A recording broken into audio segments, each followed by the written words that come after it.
welcome to Biota Live. I'm Tom Barbalet, and this is being recorded live on TalkShoe, January 8th, 2010. Happy New Year, all. It's wonderful to be recording Biota Live again this year. I did announce at the end of last year that we were going to be moving to the Saturday format. We'll still record for a couple of Fridays leading up to the Saturday format, and then we'll start exploring what we can do on Saturdays, either earlier in the AM per the previous recordings where we record around 10 AM Pacific on Saturday, or potentially in the kind of midday or late afternoon format. Whatever works. I did receive some correspondence indicating that the earlier in the morning format was better for folks in Europe. I'm very mindful of that, and I'm very mindful that we have a number of European listeners that would like to participate in Biota Live. I know the former participant, Gerald de Jong, has got some news and updates, and it'd be wonderful to have Gerald on in a reasonable time for him. So certainly in a couple of recordings' time, we will move to the Saturday format and start exploring different times and start exploring having different folks on participating in the Biota discussion. So I wanted to talk a little bit about some discussion that's been going through the Biota Conversations mailing list and also fits into some of the stuff that I've been doing recently. I want to say that it was inspired by the Spider and the Cathedral. What was it called? The Cathedral and the Spider, obviously playing on the Cathedral and the Bazaar, which was an open source book written, I guess, in the mid-90s, maybe even the early 90s.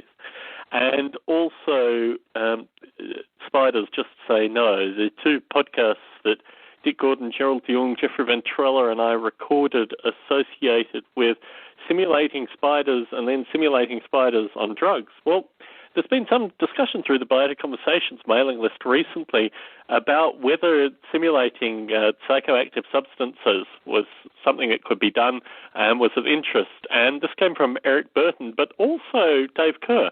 Dave Kerr's simulation with AI Planet, he inserted, I think, I'm not sure whether they were psychotropic or alcohol-like or even analgesic drugs into the simulation environment, and they had a particular effect on the simulated bodies. And I understand that Eric Burton, through Critterding, has done something similar. It hasn't really been something that I've considered with Noble 8, but its potential for the, particularly the intelligent agents in the simulated environment simulations, to offer some kind of, I don't know, either slowing or speeding up or some way altering the consciousness of the simulated entities. And it's an area that we'd not really considered, I guess, in the broader artificial life community. I'm not sure whether the seed actually came from the Spider and the Bazaar and Spiders Just Say No, but certainly in my own thinking, that was a point where the community started talking about such things. And speaking on consciousness, I was interviewed in the C-Realm podcast, and the C-Realm had Bruce Damer on probably 3 previous C-Realm recordings, but this was my first experience in the C-Realm podcast with interviewer KMO, and I had a great time, actually. We talked about a lot of stuff associated with the artificial life community. We recorded about an hour and 40 minutes worth of audio, and KMO was only able to use 40 minutes. So he did an amazing editing job, actually. Listening to it the first time from the edits, I had an immense sense of fear that he was going to leave in some of the dead ends and miss out some of the more important parts. The only part that I think he really missed out that I wanted to include was some discussion of what artificial life simulators actually did. I think there's very little understanding in the kind of broader community, even folks who are moderately sympathetic to the artificial life community, about what this thing, artificial life, is in terms of the day-to-day simulation. Bruce Damer has a wonderful rap associated with his wife Galen talking about how there aren't a lot of female artificial life simulators because women understand that life is created one peanut butter sandwich at a time. Well, certainly as a practicing artificial life developer and someone who feels that they've made a number of peanut butter sandwiches for their simulation over the years, I think there are a number of things which are metaphorically similar to creating peanut butter sandwiches for your simulation. And certainly I wanted to give that out to KMO's audience. Unfortunately, that bit of the interview was cut. But it is something that I think about quite a bit, that it's our ability to talk on some of these philosophical issues, even some of these kind of metaphysics issues, is very much grounded in the kind of experience that we've had as simulation authors. I see Dick Gordon in the chat. He and I and Bruce and Peter Newman have been putting in the midnight hours with regards to the Evo Grid over the past couple of weeks. So I wanted to talk a little bit about the work that we've been doing with the Evo Grid recently. Obviously, this year is really ramping up to be the year of books, and that was the topic that I wanted to discuss on as well. But Dick and Bruce and Peter and I have been meeting on probably 2 or 3 times over the week, and certainly long email chains, which you can actually see most of them on the EvoGrid developer mailing list, just kind of, I don't know, ratcheting down or getting some sense of what this EvoGrid thing is in an applied simulation context. And certainly my own background, my own kind of time in the trenches in terms of developing open source and developing artificial life in particular, makes me think that we as a kind of collective group have a body of knowledge that is very useful for Bruce and for Peter as they explore some of the problems they encounter in the EvoGrid. Although there's some debate over whether the EvoGrid is currently an artificial life simulation, I certainly think the artificial life simulation community has a lot to offer in terms of background experiences. And it was interesting talking with Dick in particular. I think it was probably last Saturday evening that Dick, Bruce and I got together on Skype to have a long conversation about the EvoGrid. And Dick made the point that he didn't think the software, the underlying software, was important, or whether it was relatively interchangeable in order for the kind of meta concepts of the EvoGrid to continue on.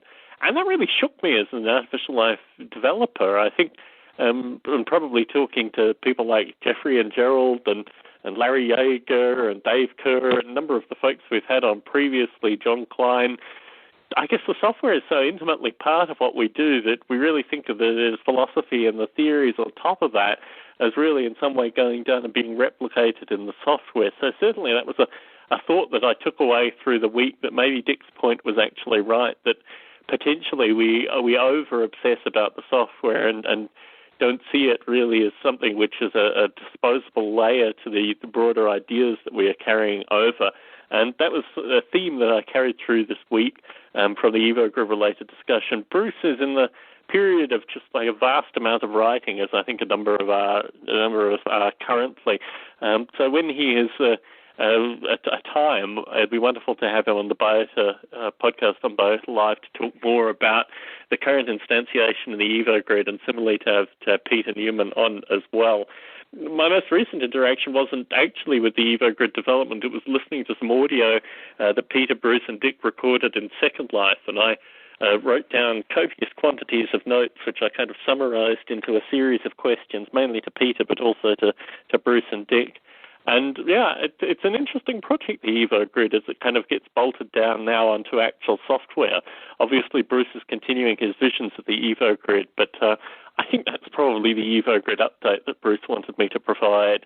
So moving on from that, I wanted to talk a little bit about the books that are going to be worked on this year, and also the potential for us to self-publish through the holiday period. I had a look at Lulu.com. My previous experience with regards to online publishing was through Cafe Press, but looking at Lulu, it produces a high-quality product. I was actually quite impressed, and also it gives the ability to list immediately on Amazon.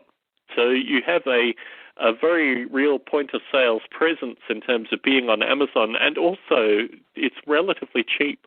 For example, my original manuals, when printed on Cafe Press, came to about $15 for about 130 pages, and the same book on Lulu comes to about $6, which means we as a community can probably start at least generating text in this kind of environment where, for example, if the academic community, those teaching A-Life, these kind of things were relatively sympathetic, there could be half a dozen books from various projects dealing with this specific instance of the projects that could then be presented and sent to academics that were teaching artificial life. I think the ability to self-publish currently should not be forgotten. And I think certainly Dick and others in the community currently are planning collections, and this is something that I'm very sympathetic to as well. But my own experiences with regards to publishing seems to indicate that the freedom one has, particularly one minimizes the cost of providing review and editorial copies, is just phenomenal. So I think the ability for us as a community to take the experiences that we've had publishing in collections and actually start developing our own works, be they self-published or be they collected and used as means of approach, is really now. The technology is out there. Many of us have the time. Many of us also have the collections of text. I mean, going back through my own writing, I literally have CD-ROMs worth of text that are in a state where, with some editing and some proofing, they can be published. And my plan over the next year is to actually utilize Lulu, as well as working with Dick, Bruce, and others who are publishing books in collections through Springer and similar publishers. But I kind of started this narrative last year in Biota Live, but I really do want to emphasize that we as a community possess the raw skills in order to do this. And I think in parallel to this, the academic community is certainly very hungry for these kind of artificial life primary texts.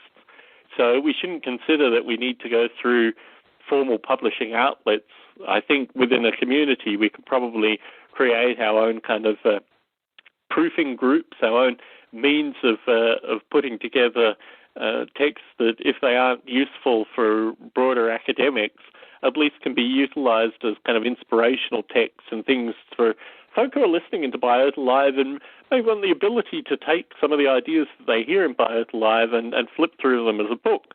Now, I'm the first to say I don't want to see podcasts being used for some kind of exploitation, and certainly I don't want podcasts to be used to solely sell books or these kind of things. But I think the format is out there, the means to self-publish out there, and really, from my own thinking, it is akin to a lot of the methodologies that we talk about with regards to open source. I think also all of us in the community have produced a good portion of our stuff open source up until now as well. But maybe there's a formal need for actual publishing. I don't know. I'm willing to hear all kinds of correspondence on that. So if folks want to join the Biota Conversations mailing list, go to the Biota website, biota.org/podcast, and join in. Start the discussion. What are your own thoughts with regards to self-publishing or getting together in collections? Are books a thing of the past? Should we concentrate purely on creating a vibrant online community? Should we use social networks or the ways that we can be exploiting things like podcasts more in terms of getting the message out? I'd like to think that all these things were available to us, but certainly in recent weeks I've been exploring Lulu with regards to publishing, and I think the ability, particularly for those of us that are generating a lot of text, I know Dave Kerr, for example, writes a lot, both fiction and non-fiction associated with artificial life. These avenues should be considered. Maybe I'm just talking in terms of personal luxury as well, because I'd really like to enjoy a book written by Dave Kerr or Gerald de Jong or Jeffrey Ventrella or Bruce Damer or any of the folks that appear on this podcast on a regular basis. And really, it's just a matter of time, commitment, and some degree of, pretty long-term planning in terms of actually pulling these kind of things together. So that's just a seed I wanted to put out into the community.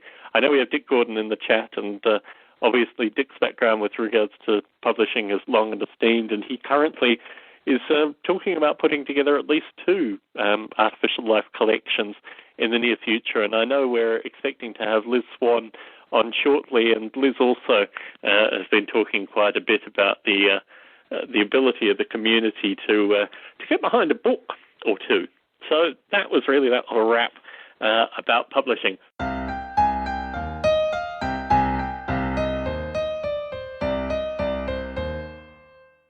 Hello, Dick. It's wonderful to have you on this evening. How are you? Okay, fine. Hello, guest 3. Hello. Is that Liz? Hey, it's Liz. Hi, Tom. How are you? Hi, Liz. We have Dick on the line as well. So. Okay. Good. Hey, Hi, Dick. Liz. How are you? Okay. Good. So, in terms of topics that we were going to discuss this evening, I've covered a number of the topics that you didn't want to talk about specifically. But with regards to the potential of what may happen in Salt Lake City in 2011, do you want to talk about that a little bit now, Liz? Well, unfortunately, I don't have any updates yet. I contacted the organizers of one of the conferences that Dick had identified, which I think is a good one. It's quite a long name of this society. It's the International Society for the History, Philosophy, and Social Studies of Biology, and I think that it would be a really good venue for us to have, for the A-Life community to have a special session there. But so far I haven't gotten any word. So somebody did write me back and say, why don't you contact the local conference arrangers, which I did, and so far no reply on that. But I think the long story short is that we're way ahead of schedule, so they're not even looking to put sessions together until, I guess, this coming fall, maybe fall of 2010. So, I'll just keep on it, and I'll keep the community up to date on what I find, and if that winds up not working out, we'll just seek some other conference venue. Certainly. Okay. Tom, what we'd like to do is have a book similar to Divine Action and Natural Selection with lots of dialogue, and to do that we need to organize, we need to organize a set of authors now, and hopefully the meeting will work with it so that we can try to get at least some of the authors to the meeting, and then finish up the book after the meeting. But that's why we're way ahead of their schedule, because we'd like to have a proceedings that's developed in advance. So in terms of the book, Dick, would you like to give an introduction to what you'd like to see in the book? Well, basically it's the origin of any system which goes from something simpler to something more complex, and how does it do it, and how can it happen spontaneously or on its own, or in what context can it happen. So it's a question. The overall title would simply be Origin of Design. So it could be at the origin of life level, or it could be at higher organizational levels, social structures, things like this. But evolution is obviously a big component. And in some earlier discussion, I think, with William R. Buckley, and really this is a question for Liz specifically, I raised the point that we almost need an origin of origin in terms of the philosophy of continuums versus the philosophy of starts is not something that I'm familiar with in the broader philosophical literature. Liz, do you think everything by necessity needs an origin, and do you think some of the kind of problems associated with finding the specific origin may be in our own kind of cognitive concept of what an origin is? That's a good question. I think, in terms of origins of mind, I think that there is or was an origin of mind. So that's kind of how I came to the question of looking at how did we change from living systems that were non-conscious or non-minded to systems that are minded and conscious. So, I mean, it's a huge, broad question because it brings in insights from artificial life and artificial intelligence. We've seen so many projects in artificial intelligence try to mimic or simulate the mind and sort of miss something essential, which drives us back to the fundamental philosophical question of, well, what is it then about the mind, the mammalian mind or human mind? There must be some sort of, special feature, and whatever it is, when did it come about? And so that's how I got interested in the connections between the origins of mind and the origins of life, too, because maybe there are two-phase transitions in the history of evolution on Earth that are linked in interesting ways. I just don't know. I have way more questions than I have answers. But, to answer your question, I don't know if where does this idea of origins come from? I'm not sure, but I guess it's just a philosophical intuition that the mind, cognitive abilities evolved somewhere, and I just want to explore that question philosophically. Yes, I guess I have this problem with physics, that the whole notion of the Big Bang in terms of the origin of space and time seems to me to be fundamentally flawed. In fact, I can't really think of a way in which time can stop and start in that regard, because I think it's independent of our own perception. Certainly, the origin of life, I would also think, was similarly problematic, because really it's almost a smear rather than a distinct origin point. But even within the smear, what does origin actually mean in terms of, well, if you stop the process just there, you wouldn't actually get life. So is that the origin point, or is it the point where you actually distinguish that life has emerged, so that's the origin point of life? But moving to the origin of design, that is almost like a meta problem. I mean, that isn't like the origin of life. That is actually something to do with the construction. It's almost like a meta theory. Is that your own thinking, Dick, with regards to talking about the origin of design versus the origin of life? Well, there may be some commonalities. I just gave you a book which I'd like you to announce to people in detail so they can try to get a hold of it. In this book by, let's see, what's his first name? Robert Laughlin. He emphasizes is that he almost suggests, but not quite, that reductionism is dead and that everything in the universe is emergent. Now, for him, the universe is physical. I read the book cover to cover, and to be honest, there's not anything of any deep importance in it in regard to biology in terms of what he says. But I think it's if he turns out to be right in his view of physics, then he's turning the whole tables on reductionism and saying that everything in the universe is emergent. I don't know what to do with that at this point, and I'm not sure he knows what to do with it. It's a strange book in that regard, that you're not sure where you're left. You're sort of left hanging when you finished it. Now, he does have a Nobel Prize in physics, so I suppose he knows his physics well. And if only for that reason, I think we should take this seriously and have a hard look at it. But I guess what I'm saying is that what he's suggesting is every structure we deal with in the physical universe is already emergent in some way, though I'm not sure what that means in terms of doing science yet.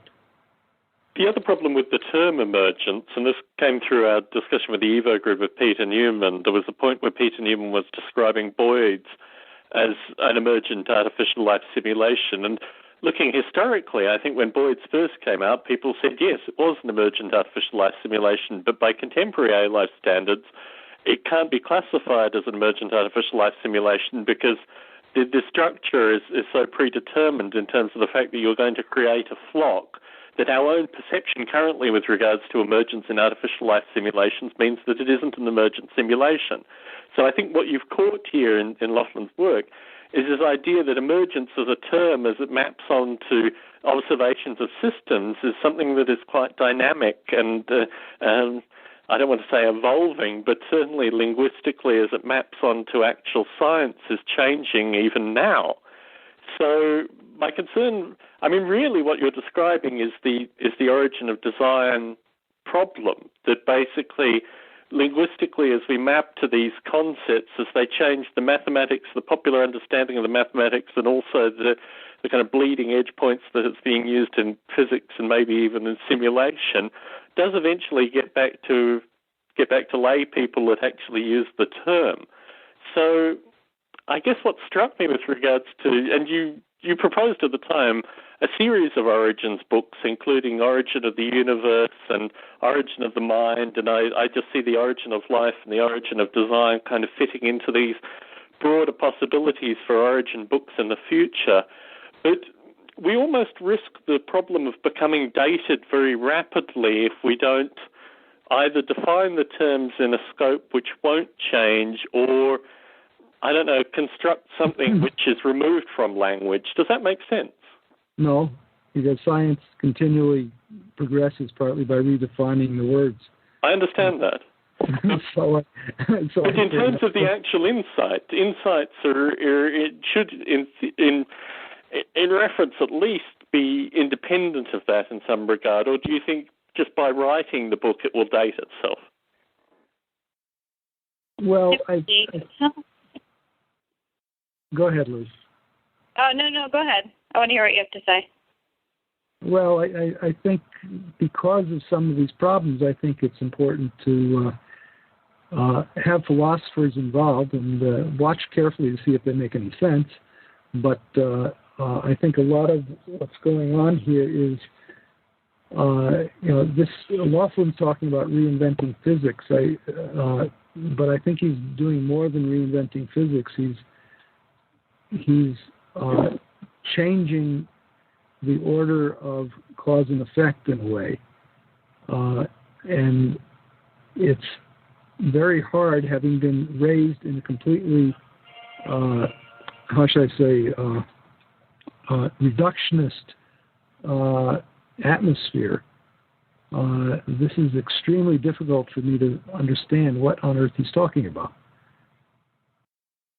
So this relates to your own adoption of the term emergence, your own mapping of the term back onto something of meaning. You see, I naively started with the concept that emergence is something that you can predict from a reductionist point of view. No? It's the can opener of a reductionist point of view. It's the can opener? What do you mean by that? Well, I mean, the way that I describe it, I was thinking about this actually, because I'm asked occasionally things like the recent interview that I did on the CD-ROM or Floss Weekly to define emergence. And the only way I can describe it now is to do with my own sense of surprise as it relates to these kind of simulations. So I think emergence is so heavily caught up in our own perception, and you just illustrated that perfectly. That your own perception. I agree with that. And the problem is, you see, is that I think to solve the problem of emergence, we have to solve the problem of the origin of our perception. Certainly. Because that itself is part of the problem. Now, that's why I wrote a paper a few years ago on origin of perception, and I think that we have to try to understand how a system goes from not perceiving something to perceiving something. And I think we're really going to have to get down to nitty-gritty in terms of admitting that other things besides us perceive things, and figuring out how on earth they do it, and then figuring out how on earth that perception evolved.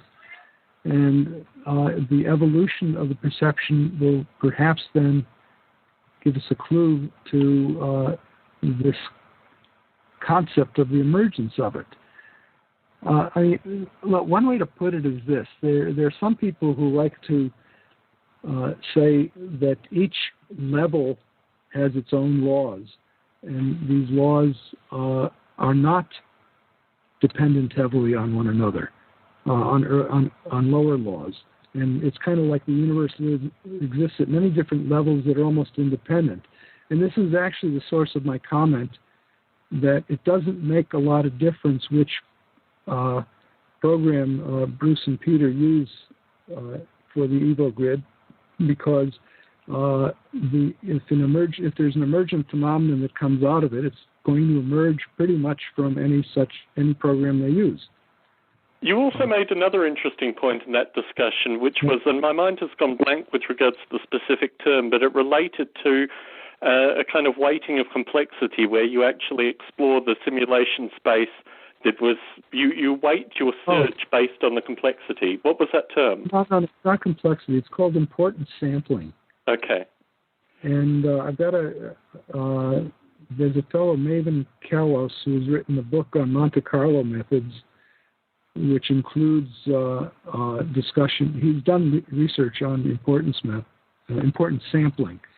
What it means is it's a relatively simple concept. Well, you know these poems, the Robert Frost poem about the road not taken? Certainly. Okay, fine. Well, consider the possibility of taking or not taking different roads when you hit a branch point. or a fork in the road. Okay? Now, if you're trying to figure out what the whole scene is, not just the particular road you take, then you can try to assign probabilities to each different pathway. Okay? Certainly. So if you choose a pathway which is relatively rare, then important sampling is a way of estimating the overall consequences of emphasizing these rare paths and trying to do it in a fair way so that you still get a reasonable picture of the whole landscape without taking all the possible paths, but you weight them according to the probabilities. Now, that's my understanding. I've never actually done important sampling. Certainly. And I think the statement you made at the time was that the reason that artificial life hadn't solved a set of problems for the past 20 years was because it hadn't yet implemented important sampling. And to frame the conversation, I was going to the dentist early the next morning, so I wasn't in full intellectual form. Well, look, important sampling is not important. Okay, it's a trick to reduce computing time. But exactly, and I was thinking on this, and I was thinking, actually, that's what happens with intelligent agents in a simulated environment. Is because you have a spread of these things. They are really the epicenter of these important samplings. And what you're actually describing was the context of a different kind of simulation, not being able to solve certain elements that had been simulated by intelligent agents, or had been solved fundamentally by intelligent agents in the simulated environment. So, for example, in Polyworld, the important sampling relates specifically to the sea monkey's interactions with the world. And the sea monkeys that survive or prosper or continue on genetically are basically the ones that have been important sampled over the space. So really it's a property of the simulation as well. But what interested me from the statement was that we are now generating so many different kinds of simulations moving in different directions that the surveying of these simulations and the understanding of how they map back onto language is really the problem that I wanted to discuss this evening with Liz specifically, this idea of weak versus strong artificial life and her own thinking on that, and perhaps Dick and my own particular musing associated with that.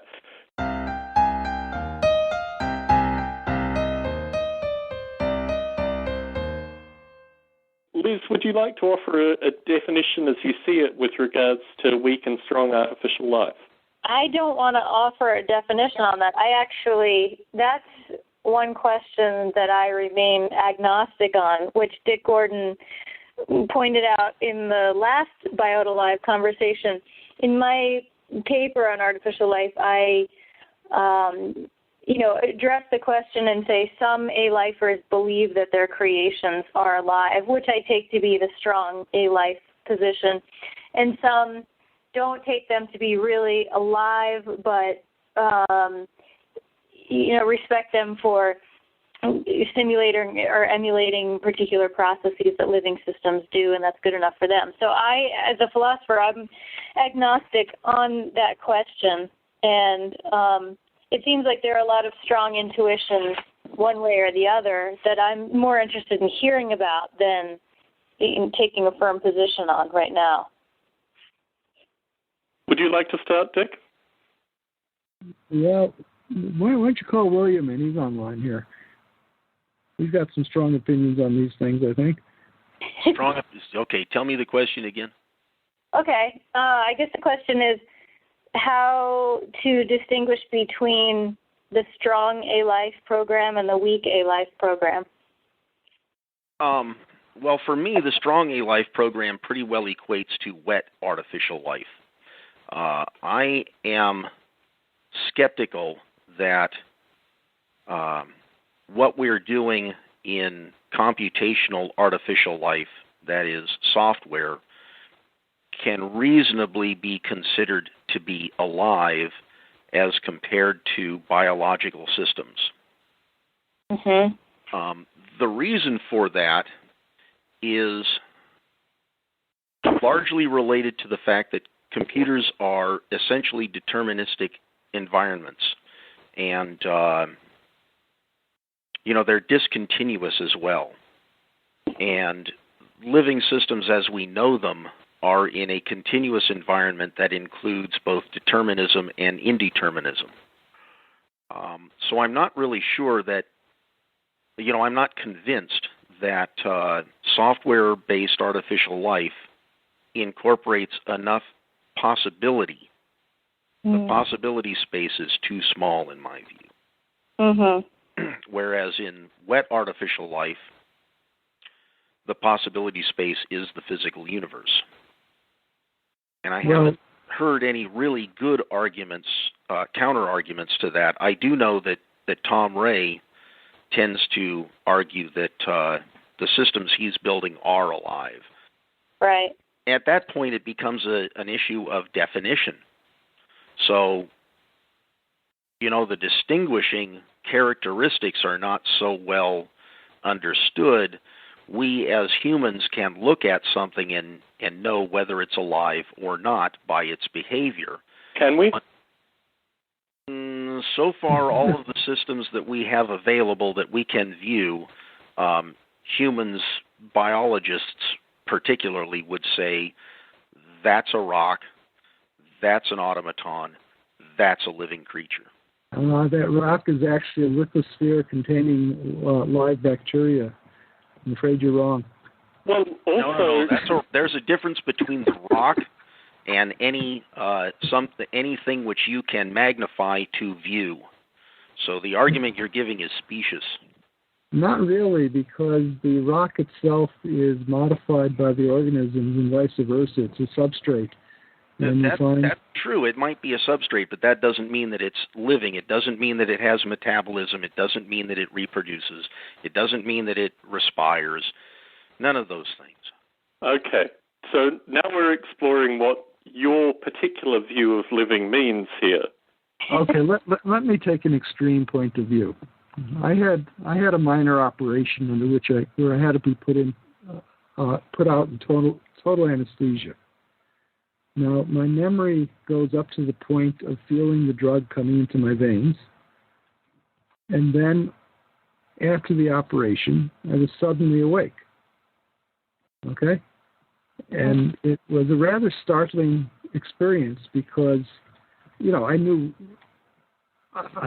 objectively what was supposed to happen to me in between, but you remember the scenes in Star Trek movies where Data gets turned off and on, and this is taken as, quote, proof that he's not alive because he can be turned on and off? And I had that uncanny experience that I was Data because I could be turned on and off, and I was turned off and then right back on. Not all of the metabolism in your body was turned off. Of course not. Just your top-level psyche. Right. No, but that's not just my top-level psyche, I suppose. But the inner experience was very much of, gee, I can be switched on and off. And therefore, perhaps I am an automaton. But that's not really any different than what happens when we go to sleep at night. I mean, essentially, some cognitive functions are put on pause, for lack of a better word, but there's so much. I agree. I think only the muscular functions are put on pause. I mean, I think biologically, our cognitive functions through sleep can't be considered to be on pause. It's only the fact that many of us are, not all of us, are paralyzed through sleep that stops us. But I want to interject my own view here because I think, particularly because we're all living in the U.S. currently, there are a number of experiences that I have in this country, particularly coming from outside the U.S., which makes me wonder whether or not I'm alive, as William discusses. And I think this whole perception with regards to strong and weak artificial life presupposes that there is some amazing thing called life that is, in fact, governed and worshipped, and we all as a community are all moving towards this wonderful thing called life, which we aspire to and which we respect. And I feel the same way with regards to intelligence. I have conversations with people that think very highly of this this thing called the human brain, and then I put on shoes that are made by children, and I hear about the fact that there are between 20 or 40 million people, human beings in this country that are below the poverty line, and I also have the amazing experience of interacting over the telephone with entities that I'm not clear whether they're alive or not. And my feeling is that there is so much information in my general experience with regards to the notion that there is nothing implicitly beneficial about being wet artificial life, that I can't really see this notion between hard and soft mapping onto my own reality, and maybe that's where Tom Ray is coming from fundamentally. What interests me with regards to the strong and weak point is that this is a construction that was created philosophically maybe 20 years ago as a way of philosophers approaching the artificial life community and making something interesting out of it. And as an artificial life practitioner, and one of the great benefits of having Liz on the call last and having Liz on the call now is that I have the ability to actually interact with a philosopher and put the point out that there are amazing and exciting things going on in the artificial life community currently that are sticky and relate actually to deconstructing these old points, but also exploring really new and interesting philosophical points. So I guess we're returning to the previous show in that regard. William, you have these kind of experiences too. I mean, describe again your idea of the central nature of being biologically alive and how it is important in this context?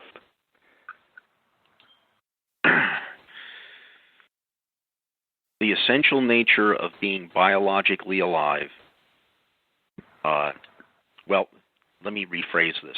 The difference between being biologically alive and being alive in terms of a computation is, any analysis you give is going to be based upon some definition. The definition I would give for a living system, biological living systems, are that you have, and this goes back, strangely enough, to my probably science around the 6th to the 8th grade, which was you have reproduction, locomotion, respiration, characteristics like that. In current parlance, we would talk about metabolism being a very important component, that you're built of the substrate of which the universe is constructed. That's the link back to artificial life. Biologists would in general these days, and a lot of biologists that I've spoken with, would in general argue that it doesn't really matter what you're made of, it matters how you're made. But I'm not so convinced that what you're made of is unimportant, because the computational realm is discrete and discontinuous and deterministic, purely deterministic. In fact, the lack of determinism is often a source of error within computational environments. It is the ability to predict the future that allows a programmer to create a program. That's how they work. And biological organisms do not really work that way. I would argue that there's a certain amount of organization and structure. That's why embryology works the way it does, because otherwise at every the discussion we're having in our group is about symmetry breaking. And if there weren't some organization to those symmetry breakings, then creatures within a single species would have a great variety of forms, and yet we don't. We have a general fixed form. And you might be larger, you might be smaller, you might have slightly different creases in your skin, but generally you have 8 fingers on 2 hands and 2 thumbs on 2 hands, and so on and so forth. And you are constructed out of material that has both deterministic and indeterministic behaviors. And it's continuous, except atoms are not continuous, they're discrete. But the interactions that they engage in tend to have continuous forces involved. So the material out of which potential living systems, be they biological or artificial are different. And if we're really going to have true artificial life, it will be produced in wetware. That's my view. I have a question about that because that's really helpful to me because your description maps onto John Searle, the philosopher of mind, famous 1980 argument about how computers will never be as flexible or as intelligent or as cognitive or many different things as the human mind. And I think that in principle, I agree with him. I think that he's definitely onto something, and many, many, many people disagree with him, but I think that it's really hard to show that he's wrong philosophically. But the one sticking point that's always bothered me is this, although, yes, computer programmers are able to apply certain constraints and certain parameters so that, in a sense, whatever happens is programmed. It's predetermined. But then what about these interesting examples in artificial life programs where interesting behavior emerges? And according to the programmer himself or herself, it is surprising or it's unexpected. What would you say about instances that like just means they didn't understand their program that well. And by the way, I will point out two interesting things about computers. One of them gets back at semiotics. It is interesting that a computer is able to perform all possible computations simply by virtue of its construction. Mm-hmm. It's very hard to argue that by putting all of these mechanical or electrical parts together, I, at the same time, account for every possible computation that can be performed. Mm-hmm. There's one other thing about what programmers do. Programmers start with a machine that can perform all possible computations, and they pare it down. The act of writing software is one of carving off chunks of the possibility space that you are not interested in. Mm. You do not design it so much as partition it. William, that's like the old argument about the sculptor working on a stone and turning it into a sculpture. Does the sculpture exist inside the stone before the sculpture? Turing says yes. Turing says yes. Can I argue on all the points that have been raised so far? I'd like to start with the idea of the embryo and the digits for a start. I have a friend in Australia who's a very talented jazz trumpeter who has no thumbs, and I was born with an extra toe on one foot. I think that's the first point I'd like to start with. The second point is with regards to this notion that what programmers do is implicitly related to touching a computer.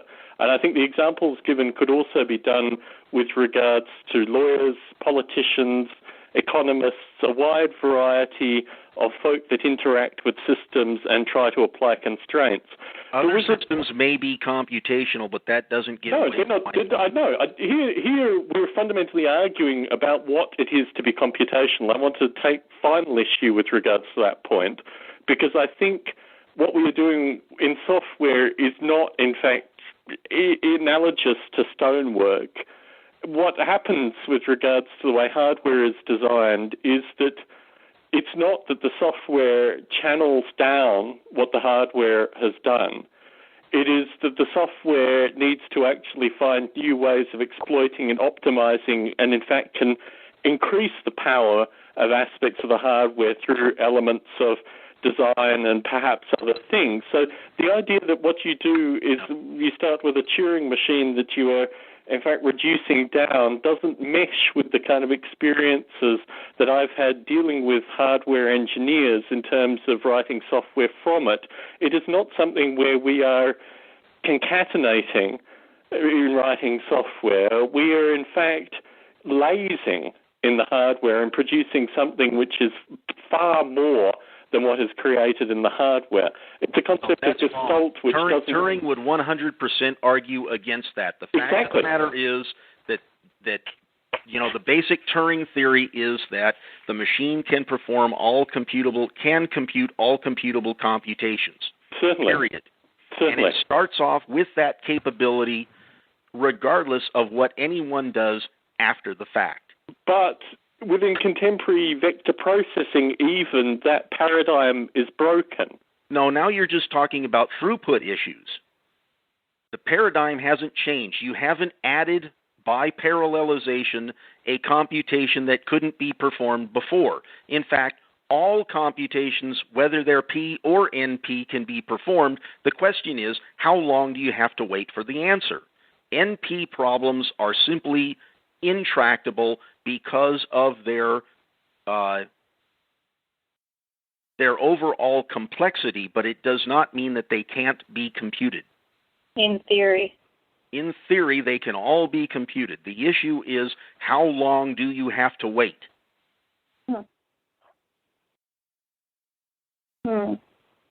That's the only issue. How long do you have to wait? And the efficiency of coding is all about not having to wait longer than is necessary.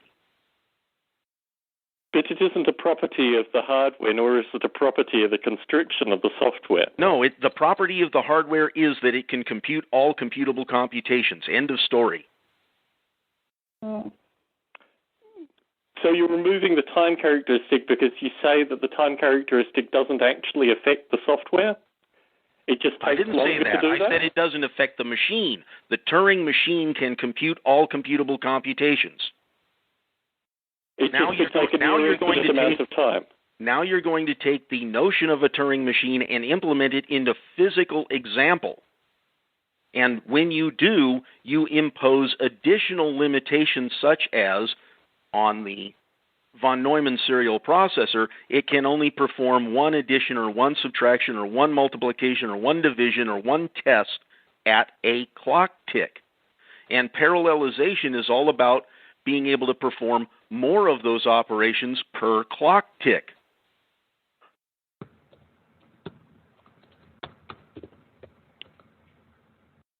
Certainly from my own experience, the notion that you can move things to an infinite possibility in time eliminates it from practical notions of computation. So whilst I agree that if you want to extend the time infinitely and then require another set of things that require an infinite wait until the computation occurs, and then acquire another set that requires an infinite wait until the computation occurs. No, we can use a simple example, Trey, TSP. The traveling salesman's problem can be solved for small numbers of cities. The more cities you add, the longer it takes to come up with an answer. We're not arguing that you can construct a problem which will be difficult on contemporary processing. The issue is with regards to the interaction that hardware and software has. And the point that I was making was that you can construct hardware which without the right software, you will get the chiseling effect that you're describing. But with the right software, you get performance improvements which could not just exist with the raw hardware. There are things in a practical sense that in contemporary computing that break the Turing metaphor. But moving away from that, I mean, if we want to return or take this offline, it is potentially a Biota-related discussion, but I wanted to really concentrate more on weak and strong with regards to A-Life. Well, that's fine. The arguments are fine about whether what your topic is, but you made a specific critical error in describing a computational system. Well, no, the difference is that I'm talking about real-world examples where the time cycling has meaning in the computation, and you're saying that in certain circumstances it's feasible to wait a near infinitely long time in order to have the feedback loop in order to comply with your definition associated with Turing computation. I mean, that's the issue.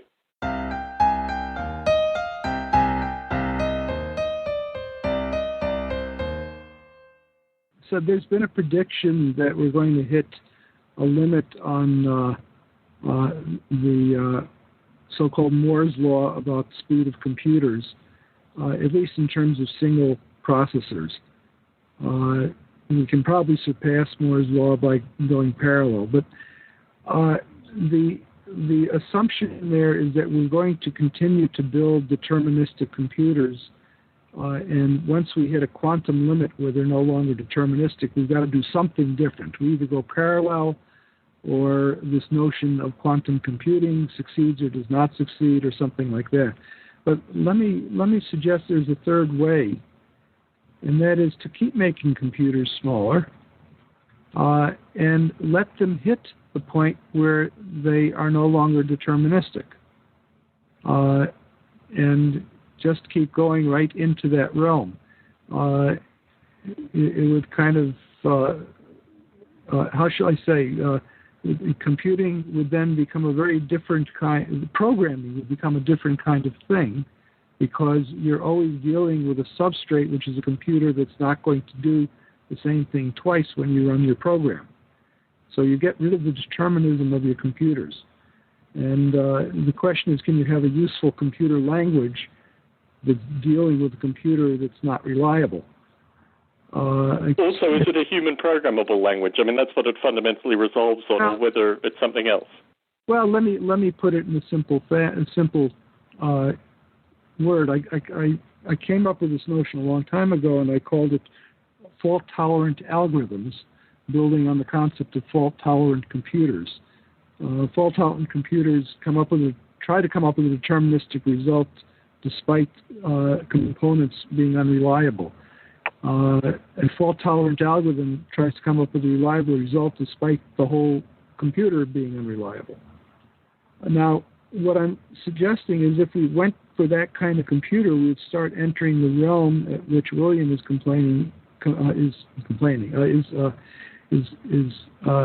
suggesting that living organisms are working on, because they're always working on the substrate of unreliable components. Unpredictable components. Unpredictable. Not necessarily unreliable, but unpredictable. Unpredictable. So how do you do computing with unpredictable components in your computer? And I think if we can solve that problem, then we will start blurring your distinction between what a computer can do and what a living organism can do. Is power reliable? How what? Parallelizable? Is power, as in the energy that you put into a computer, reliable? It can be removed at any time. That's exactly my point. And contemporary computing systems, and I've dealt with fault-tolerant systems that are based on this very principle, have to be able to deal with the potential of power being removed at any given time. And they do so with programs which are deterministic. Oh, yes, but that's an interesting argument. Let me. It's not an interesting argument; it's a fact. Well, determinism here, distributed determinism, does have properties that Dick is actually talking about, doesn't it, William? Can we agree on that? I'm not sure that the properties are there. I'd have to think about that a little bit. I'm going to listen to this particular Biota Live very carefully to make sure that I've got all of my arguments correct. But ultimately, you ask, is power reliable? And no, power is not. How do you account for it? You account for it by writing code which deterministically addresses those issues. A classic issue is atomic change to a database. You like to have atomic change to databases so that you can avoid problems of conflict between two or more changes to the same item in the database. The way you handle those problems is atomic manipulation. It's a deterministic can you define solution. that? William, I'm not familiar with the term. The notion is, let's say that, a classic place where it's used is in airline scheduling. You can't have two passengers in one seat. But it's always possible for two different people at the counter, at different counters, to try to reserve the same seat. Right. How do you account for that? Okay, so what happens? The software is built in such a way that it probably will involve something like Lamport's algorithm for timing and so forth, so that you can determine who was first. What happens if they're both exactly the same time? You flip a coin. You flip a coin. But you sample some pseudo-random generator, and based on the result, you choose. But here's the point. Here's the point that you're missing, William. It is not the case that you have two people entering the same data on the same machine. What you're implicitly saying is that this involves a network that has communication where the machines may not be touching. They may be communicating through a network. That's touching in my view. They got a wire between them. Well, yes, but they have a wire between them, between machines which could be unplugged. The wire could be hit by bulldozers. If the wire's unplugged, then the message won't get through and there won't be a conflict. Okay, but it's not like that there's just a single wire going from one terminal into the big mainframe and another single wire going from another terminal into the same mainframe. So there's a billion wires. What's the point? The point is, and this is very interesting, that we start moving towards the description that Dick gave originally in terms of the fact that we're not just dealing with pure determinism when you have network factors involved. No. The software is purely deterministic. All of those other things that occur external to the software are things that the software is designed to handle. Have you ever written these kind of applications? I'm going to give you a very specific example. Okay. Just because we use pseudo-random number generators doesn't mean we might use some alternative source. And Dick has complained to me in email about this suggestion that I made, but I'm going to make it here just as well. But he might have a better example. But you could just as well, for your random numbers generator on a computer, have some sample of white noise. Certainly. I've got no problem with that. We're talking about an airline transaction. It doesn't matter. No, it doesn't matter what the source of the measurement is. Once it's in the frame of the computer, once it has been sampled, digitized, and presented for use, all other computation is deterministic.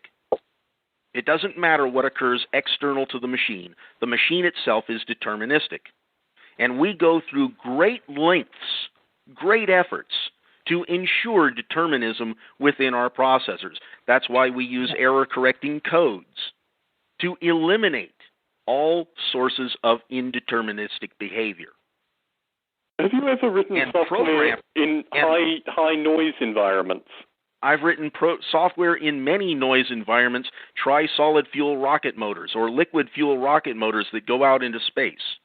Okay. There are lots of environments where you have noise. That does not mean that the software is non-deterministic. You are conflating concepts. Programmers write programs and are able to determine what they do. Notice the word determine.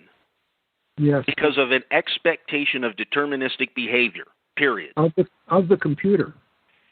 Of the computer within that computational environment. Yes. Okay. I will say that your isolated example for a particular group of programmers is the case with regards to determinism.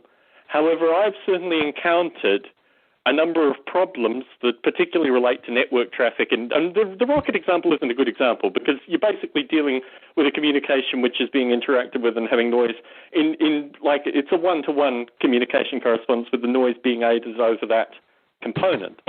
This isn't a circumstance where you have a distributed set. For example, when I was 17, I worked in a physics environment. I'm going to squash this quick. You show me some software that behaves indeterministically. Well, there's error correction. Present me with some code. I'd like to see it. And I'll bet you every other programmer in the world would like to see it. I think there are plenty of programmers that have to, through error correction, not employ the kind of determinism. They have error correction, which is ensuring that things stay deterministic. That's the whole point. Well, I'd like to put this out to the broader Biota Live community because I think William and I have a distinctly different set of opinions with regards to the way to solve these problems, and it could map down just to our language. I agree with William. And I'll just chime in here that never having programmed a single thing in my life, but just listening to discussion here, I don't see why it's a problem to say what happens inside the computer, just the computer software itself, is completely deterministic. But what happens outside the confines of the software, outside in the real world, can disturb that deterministic. It can provide problems to address. But as soon as the deterministic, the internal deterministic behavior of software is toppled, it stops functioning. Mm-hmm. It no longer do you have a program. Programs are all about being able to generate a result based on measurements, expectations, things like that. Yeah. But you're allowing for fault tolerance in your definition, aren't you, William? You're allowing for fault tolerance in your definition. Sure, and the way you handle fault tolerance is you make a measurement and you test it, and based upon the response, you make a choice. Anytime you make a choice, you have determinism. The whole point of determinism is choosing.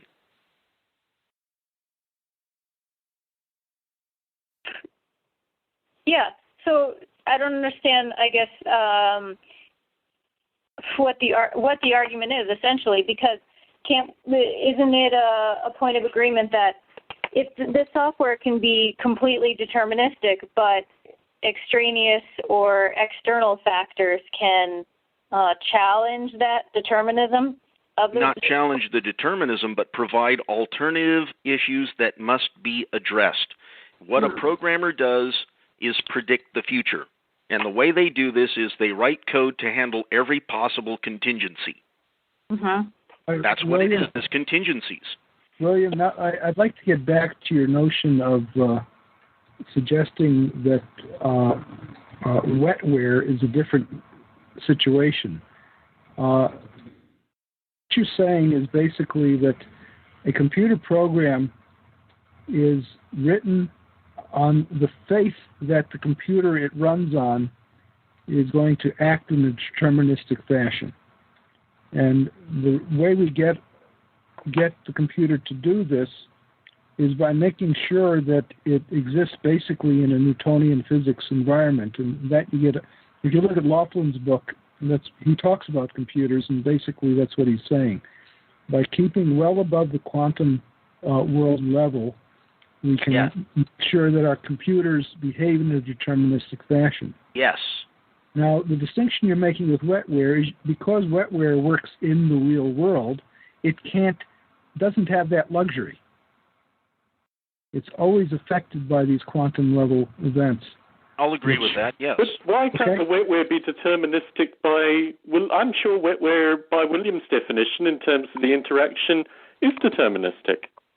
Because No, here's the difference. You have to have a control, a mechanism to recover. And if there are remember, a programmer predicts the future. They account for every possible contingency. And in fact, failure to account for a contingency is known as a bug. No. It's also known as a feature.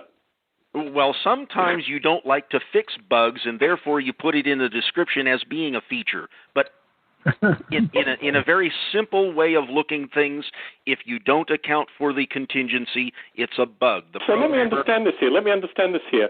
When a cell fails, it's a failure, and when software fails, it's a bug. Or does the cell never fail in the same way that the software fails? You know what? Any person who uses software, who doesn't write it, who's just a user, and when the software fails, the first thing you're going to tell you is it's broken software. It's a bug. Okay. When the cell fails, it's doing something different than the software. No, not at all. When a cell fails, let's take an organism. Don't think about a cell. We're not allowed to think about an organism in William's construct because an organism has communication channels which are not deterministic. Well, some cells do and some don't. The thing is, a cell, the concept of a cell is very different depending on whether you're talking about a an independently existing one-cell organism or a cell in a body. They're not the same at all. Certainly. So and I argue that a computer independently and a computer in a vast network are different things.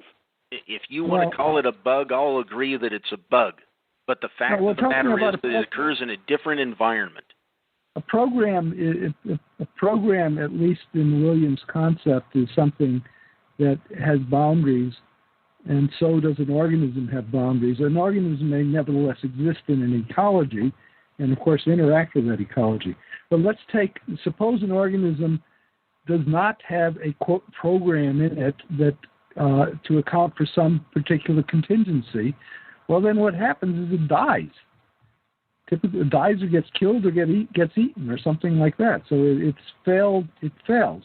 Now, what evolution does basically is those that fail before they reproduce don't reproduce. Those who fail after they reproduce, well, okay, they failed, but the next generation's got another crack at it. So that's kind of the distinction. But shall we say that an organism, what organisms do is they indeed have bugs or features which lead to failure, but then they get out of it by having reproduced before this failure occurs. Well, the problem is that you could end up with the same kind of behavior with machines. Oh, yes, you could, couldn't you? Self-replicating machines could get out of that same problem. And how about genetic algorithms? I mean, genetic algorithms in software, as they solve problems, are they deterministic by your definition, William? Ask that question one more time. Genetic algorithms as they exist in software. Yes, they're deterministic. Genetic programming. Programming, is that deterministic? Everything that they do is programmed. It is predetermined. It is according to a set of rules. But the same definition also exists with regards to the particular kind of cells that Dick is focused on. So your metaphor is broken down.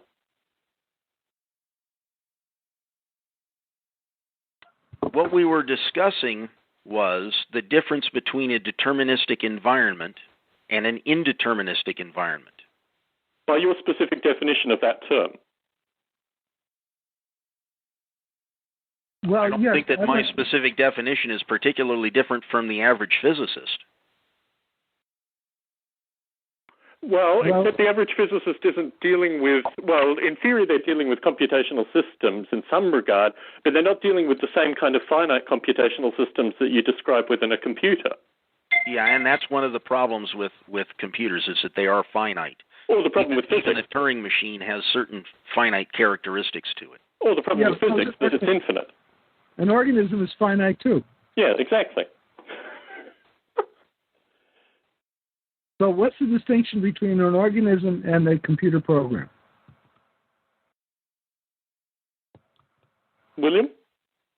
William, come on. I'm thinking. You brought up the wetware, so. I'm thinking. You're thinking. Okay. Yes, I might have to think for quite some time, and we're actually beyond time for the discussion. So it gives me something to consider. Where we began this was how you handle contingencies. And software, by its design, by its purpose, should handle all contingencies. Not all contingencies. Wait a second. Because it is discrete and discontinuous, the opportunity for handling every possible contingency is much greater than it would be in a continuous, non-deterministic environment. Is it possible? Is it possible that it can handle all contingencies? That what can't handle? Software. Is it possible that software can handle contingencies? All contingencies, because that was part of your definition. Somehow your words are becoming lost in the... Say that again. Is it possible that software can handle all contingencies?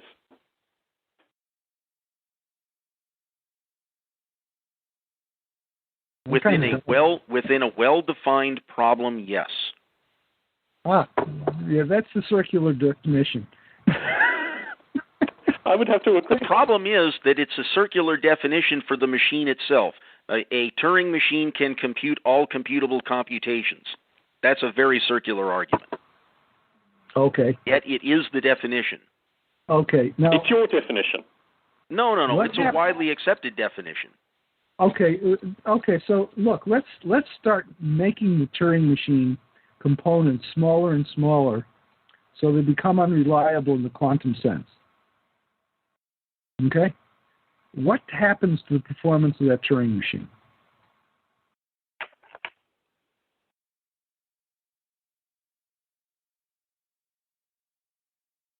Silence. Perhaps you can no longer construct a Turing machine in such an environment. Well, you may have to change the definition of a computation while you're at this.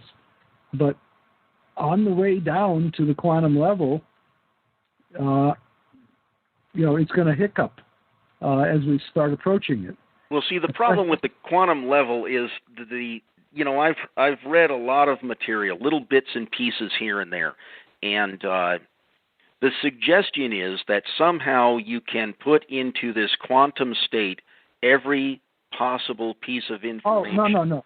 Roll the dice, and the answer pops out magically. No, you're missing something.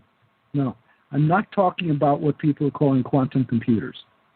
That's an attempt to take advantage of the superposition principle in quantum mechanics. Yes. Okay? I'm not talking about that. In fact, Laughlin discusses it in his book, and he thinks it's a notion which is physically impossible. Now, I don't. Oh, he thinks it's specious. Yes, he thinks quantum. The whole thing on quantum computers is a bunch of money going after an illusion. Well, actually, it sounds like someone with some common sense. Okay. Okay. I'm not talking about that. I'm talking about simply miniaturizing our Intel chips, making them smaller and smaller and smaller to the point where they're no longer deterministic. Well, then at that point you can't program them. No. Why not? What because I'm saying they're no longer deterministic. I'm they won't saying carry on a deterministic process. That's right. So what I'm suggesting is that at that point they become similar to living organisms. Maybe they do, maybe they don't. I think they become similar to a living organism considerably closer to contemporary computing. But the question then is, you see, to assume that a living organism executes a computer program as we currently conceive computer programs, maybe the distinction between life and automata. Maybe there's a different kind of programming that works when your computer isn't reliable. Von Neumann addressed that issue quite handily. Okay, what did he say? How do you build reliable systems with unreliable components? Right. And that's a major part of his dissertation on self-replicating automata. But it didn't show up in the von Neumann computer, because the von Neumann computer is based on programming with reliable components. No, it's not based upon programming with reliable components. It's you overwhelmingly account for all of the unreliability in order to build a reliable system, but the components are not expected to be reliable. No, they are not. In the von Neumann machine, the design of a von Neumann computer, which we all run. You're referring to the processor in your Mac? That's right. It's based on von Neumann's ideas, right? It is based on some of his ideas, and the interesting thing is that the components are reliable over an expected period of time, but they're always identified with I believe it is mean time between failures. Oh, of course, and that's why they're not reliable. Well, I know. Safari crashed on me while I was trying to listen to you guys That's earlier. the end of your argument. They're not built on, the computers are not built upon a notion of reliable components. I'm really concerned here that if we rewind 30 minutes in this recording, we've gone full circle with you, William. You might have. I think we have converted you and have you arguing from my point now. Maybe I didn't understand your point clearly. You need to be more clear about what it is. Speaking of this, Dick mentioned that he was time constrained. I'm also time constrained this evening, unfortunately. So I think we've gone full circle. Liz, I'm not sure if you still want to interact with us. We sound nuts even to me, but I'd like to thank you for participating this evening, and I hope you will entertain us for another Biota Live at some stage. I certainly will. It's good practice for my philosophical skills to try to tease out all the various arguments here and who's arguing which position and how that works. Yeah, I'm confused on that too. So I think we're all going to have to re-listen to this podcast. And apologies to those that are listening to it currently that I've had to draw various diagrams as I have and connecting lines. Our guest number I am going to suggest to you, Tom, that if you really want to demonstrate to me that we've gone full circle, you'll have to give a clear, logical argument as to why that is. I'd like you to do the same, because I think in listening to the I'm not the one who claims that we went full circle. Well, I think if you listen to it, you might find that we did. Why don't we entertain this on a future Biota Live? Maybe even in correspondence. As soon as I see some correspondence, yes. Very good. Dick, It's been a pleasure as always. And William, it's always fun. All right. For folks listening in, this has been the Extraordinary Biota Live recorded on a Friday evening. We will probably do one more Friday evening format and then move to the Saturday format at different times. William has hung up. I'd like to say good night and good evening to Dick and Liz. Thank you very much for participating. And thank our mysterious guest for this wonderful reference to this company that makes random number generators that exploit quantum physics. Certainly. Or similarly, you can just connect two wires to a tap and let them drip. And similarly get beautiful random number generation. In fact, there are a wide variety of ways of getting random number generators, but what is it? ID Quantique, or Quantique, IDQUANTIQUE.com. And thanks to Eric Burton or whoever guest 4 is for putting that into the chat. Good night, all. Thanks for listening. Bye. Bye-bye.